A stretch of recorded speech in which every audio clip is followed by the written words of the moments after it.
చెప్పొచ్చు. అన్నవరం సత్యనారాయణ స్వామి కొండకి వెళ్తుంటే వస్తుంటే ఎత్తైన కొండల్లో ఆ ఊరిలో సాధువు గారు ఉన్నారు.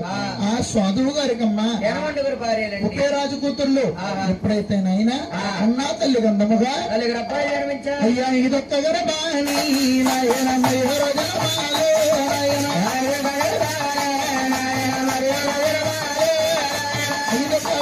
ఎవరు జన్మాలు స్వామి జన్మాలు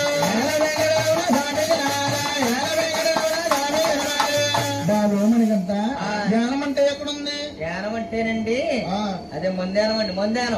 ముందేనం అంటే అర్థమవుతానా? మన దాక్ష మనకు 18 కిలోమీటర్ల మైలు దూరం ఉంది. అండి దాన్ని ముందేనం అంటారు. ఎప్పుడైతే ఆయన పక్కన కోసం చెప్పంటావా? లేవయ్యా స్వామి నీకు అసలు లేకపోతాం కళ్ళ వల్ల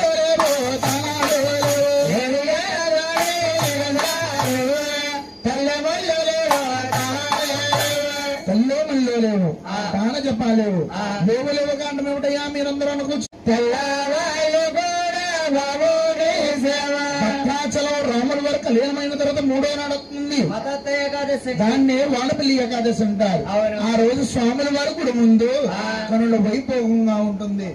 ఒక అబ్బాయి వెళ్ళవాలన్నా, ఒక అమ్మాయి వెళ్ళవాలన్నా, ఒక మేడ కట్టుకోవాలన్నా, ఒక లోకలు కట్టుకోవాలన్నా, ఒక బిజినెస్ లో కలిసి రావాలన్నా 7 వారాల ఎంకన్న దర్శనము 7 వారాలు వరుసగా వెళ్ళాలి.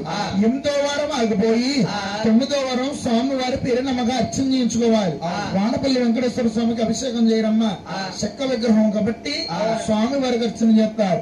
ఎప్పుడైతే ఆయన కన్నా తల్లి కందమ్మగా వాడపల్లి వాస శ్రీ వెంకటేశ గురు జన్మించారు. 7వ గర్భవాసాన్ని జన్మించబోయేది ఎవరంటే మనకు 4 యుగాలు. ముందుగా జరిగింది కృతాయుగము, 2వది త్రేతాయుగము, 3వది ద్వాపర యుగము, చివరికి జరగబోయేది కలియుగము.